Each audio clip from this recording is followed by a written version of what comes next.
Hola, mis amigos, and welcome to Touching Base.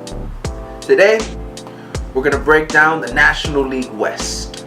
Now, National League West is a very fun division for me to talk about because I feel like all 5 teams are going to be pretty competitive this year. I'm going to start off talking about the Los Angeles Dodgers.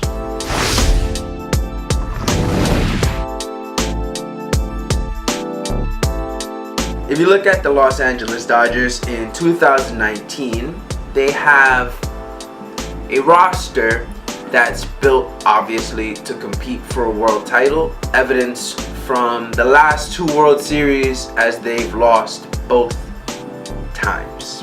The starting pitching for the Los Angeles Dodgers is going to be anchored this year by Clayton Kershaw, one of the best pitchers in the game, but I fall short of calling him the best pitcher because of injury concerns. If you look at pitchers like Max Scherzer and Jacob deGrom, who post up 180 to 200 innings plus every single year, and then you compare them to Clayton Kershaw, Kershaw's been injured for various reasons each of the last couple seasons, whether it be his back, whether it be a shoulder. He has not stayed on the field enough for me to say that he is the pinpoint best pitcher in the game. He's still elite.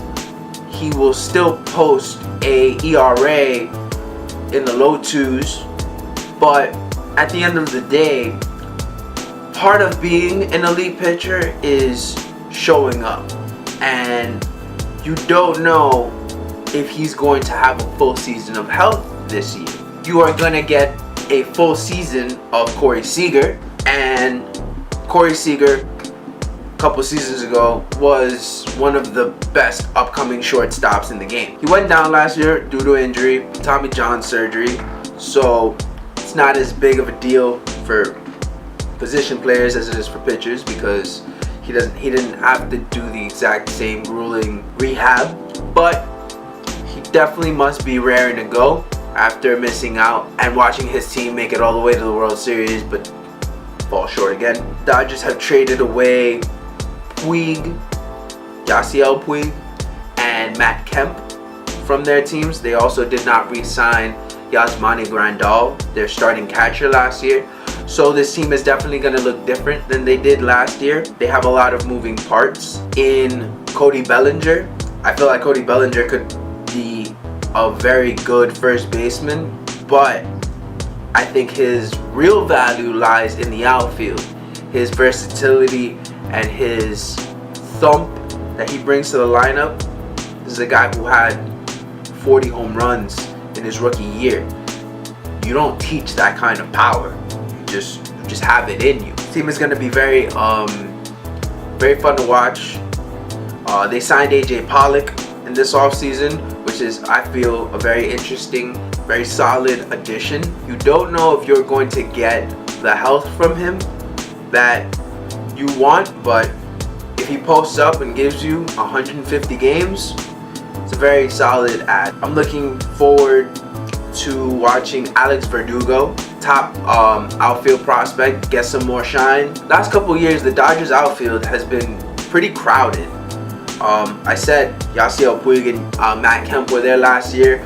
Trading them away frees up time for Verdugo to potentially show what he's got. So his star is going to shine pretty brightly in 2019. I look forward to watching him throughout. And Yasmani Grandal leaves a hole at catcher. They have Austin Barnes. They have a prospect coming up in the name of Kybert Ruiz. So I'm looking forward to seeing how they're gonna build out that roster. I feel like something they did last year too much of was this whole platoon situation where their left-handed hitters wouldn't play against left-handed pitching.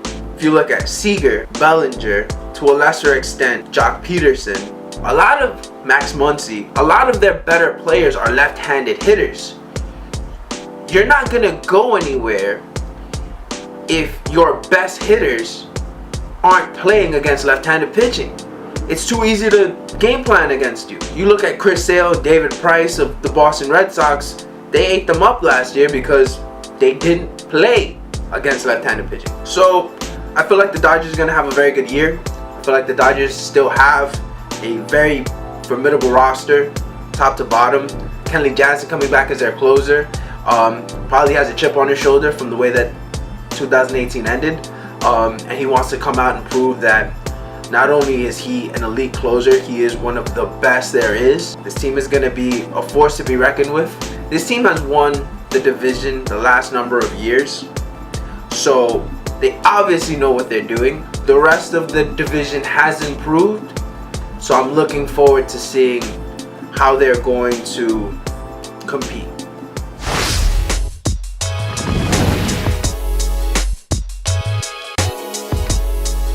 The San Diego Padres have signed Manny Machado to a 10-year, $300 million contract. The biggest free agent contract ever given out in American sports. I feel like that signing was very, very aggressive by the Padres because they're not looking towards 2019 as much as they're looking towards 2020 and beyond. The roster right now is solid. When you look at Machado at third base, you look at Eric Hosmer, a former World Series champion at first base, a solid all-star in Will Myers in the outfield, and one of the best farm systems in the game. Padres have a couple young guys named Luis Urias and Fernando Tatis Jr. coming up through their pipeline.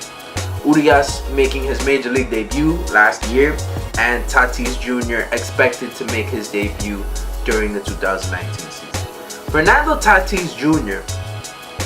is such a highly touted prospect that Machado agreed to play third base just so that he would have the best opportunity to play with Tatis Jr. Now, Machado is probably the best defensive third baseman in the game right now.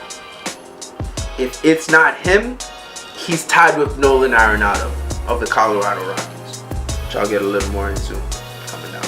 But I feel like Machado is all world at third base. He's a good shortstop. He's not a great shortstop defensively. He can be great, but he already has shown me when it comes to arm strength, when it comes to mobility, third base, Hall of Fame. Defensively, strictly defense-wise, Hall of Fame caliber third base. Moving over to San Diego, definitely going to see his numbers drop somewhat, the power numbers, because the ball does not travel in San Diego at night. It just doesn't. It's a pitcher's ballpark. It's hard to hit, but I'm sure that he's gonna have more than adequate year. What I'm really looking forward to is, as I mentioned, down the line when Tatis Jr. comes up, when Urias gets himself situated. They traded for Francisco Mejia from the Cleveland Indians last year, part of the Brad Hand trade, and I feel like up the middle, with all the pitching prospects that they're going to have coming up, they're going to be very solid. At the end of the day though, prospects are just prospects until they show something in the major league level, and the San Diego Padres don't have anybody on their roster right now who's a solid number one starting pitcher. They have no pitching. They're not going to be able to contend for any kind of playoff aspirations if they don't add pitching to this roster. They have a good one, but it's not going to amount to anything until they have an actual rotation. What they have right now is not going to get it done in the National League.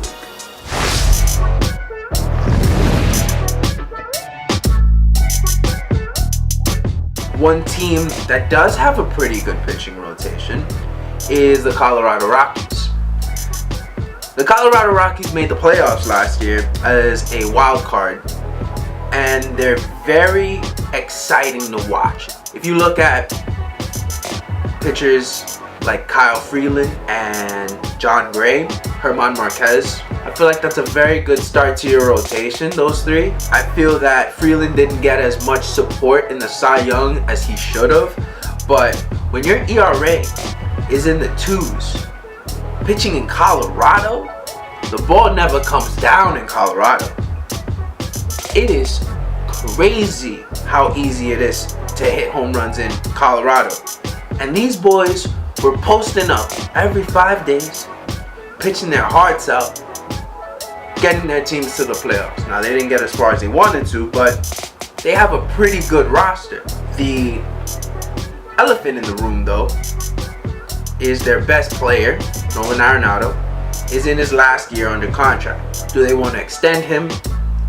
Do they want to see if they get somebody else through the system, like their top prospect, Brendan Rodgers? Came up as a shortstop, but pretty sure he could play second base. Pretty sure he could play third base. Maybe you get rid of Arenado, you bring up Brendan Rodgers, you move Story over to third base. A lot of things they can do. They have a lot of position players on their roster, a lot of young position players. Something I really feel, especially in the last couple years, I feel like position player prospects and young position players are more valuable than pitching prospects, because it's much easier for position players to pan out than it is for pitchers for whatever reason. The last number of years, you look at Kansas City Royals, you look at the Chicago Cubs, you look at the Houston Astros in 2017, you look at the Boston Red Sox in 2018, all of them had a young core of position players who were exceptionally strong, and they supplemented them with veteran starting pitching. I feel like that's the way to win nowadays. And you look at Colorado has good young pitching, but they have a very good core roster of position players, which is going to work well for them going down the line. Hopefully, pitching fluctuates in Colorado because it's such thin air that the ball travels so easily, that I hope that Kyle Freeland, John Gray, and these boys continue to make strides and post up, because I really believe that they're going to have a very good season as long as their pitching pulls up.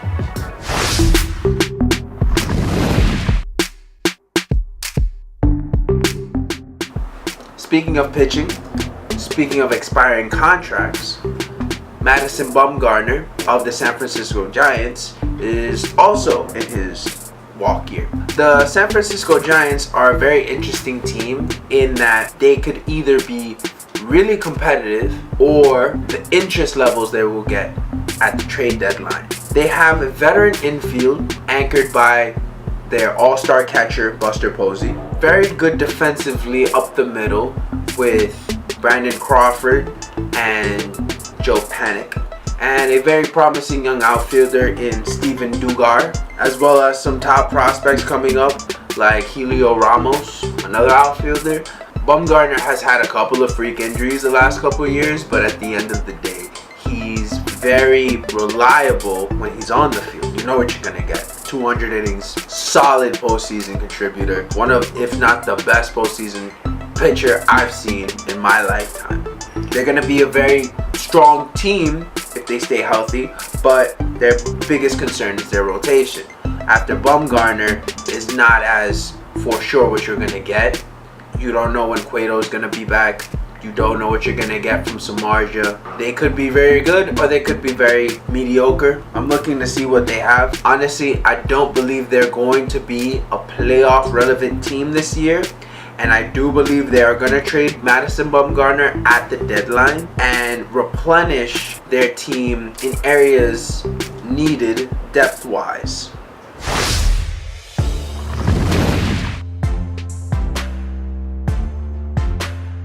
The last team I'm going to hit on is the Arizona Diamondbacks.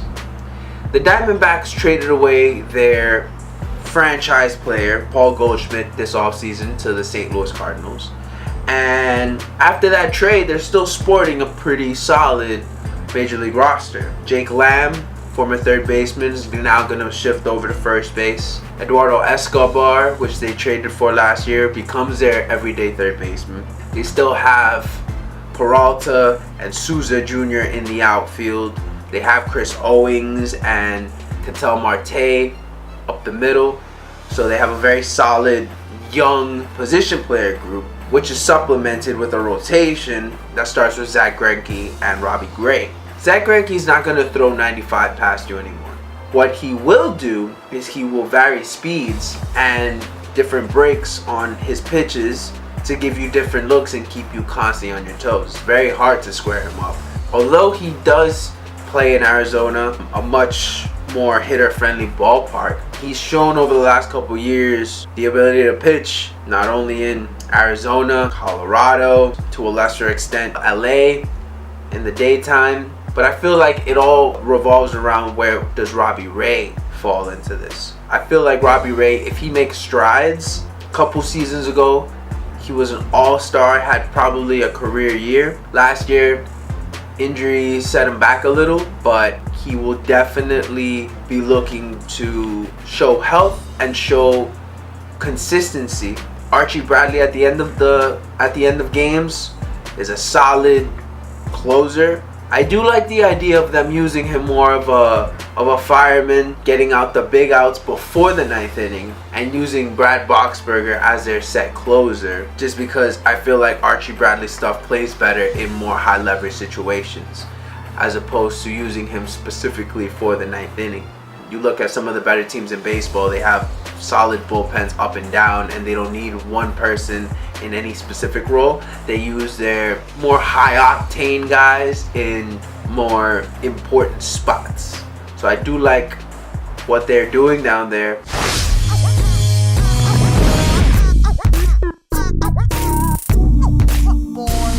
So now that I've broken down all 5 teams, this is how I see the season ending up. I believe the Rockies will win the division. I trust their overall roster and their collection of players more than I trust any other team in this division. The Dodgers, I believe, will take a step back, and I believe they will come in second place. I see them vying for a wild card spot. They're going to be well in the mix of a lot of National League teams that are going to be in the spots for the wild card, but I do not think that they will overtake the Rockies this year. I believe that this is the Rockies' year to really take off. I believe the Padres will come in third place.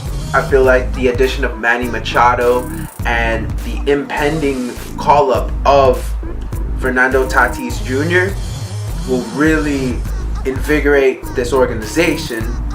But until they get starting pitching, I do not see them overtaking either the Rockies or the Dodgers. I see the Diamondbacks coming in fourth place because they still have a solid everyday lineup up and down. At each position, they have a very capable major leaguer, and their rotation is led by Zach Greinke, which is a very, very solid all-star starting pitcher. Something that not every other team has, and something that shouldn't be taken lightly. And I feel like the Giants will come in last place simply because I just don't think they have the manpower to compete with the rest of the division. They have good pieces, but at the end of the day, there's too many question marks. Is Bumgarner going to sign an extension, or is he going to be traded? Buster Posey, an all-star catcher who's seen his numbers, his offensive numbers, go down slightly over the last number of years. Catcher is a very grueling position, so it's understandable. But if your best player is a catcher and his numbers, his offensive numbers at least, are slightly diminishing, you need production from other places in your lineup, and I don't see where they're gonna get the production the way I see other teams. I want to thank you guys very much for watching. If you liked what you saw, please let me know. You can leave me a comment. Let me know if you guys have any opinions on what I have said. I would love to hear what you guys think about the National League West. Yeah, I'm looking forward to hearing from you guys. Thank you very much.